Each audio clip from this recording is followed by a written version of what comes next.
How to add multiple accounts on Facebook. In this video, I'm going to show you the easy way to add multiple accounts on Facebook as well as to log into another accounts on Facebook.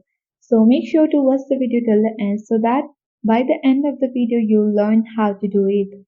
Now without any further ado, let's dive into the video. First of all, open Facebook app on your device. Make sure that you have the updated version of Facebook. If not, you can open Play Store or App Store and from there you can update it. So after you log into any existing account, you need to simply tap on the three-line menu icon at the top right corner of the screen.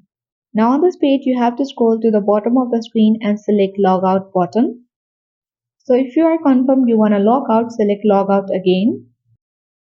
Then you will get access to this page where you can see here the multiple accounts.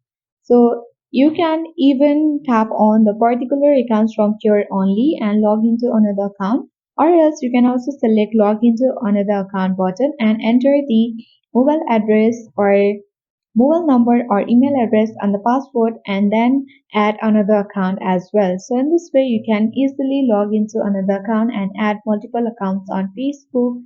So I hope this video was helpful. Thank you for watching and see you in the next video.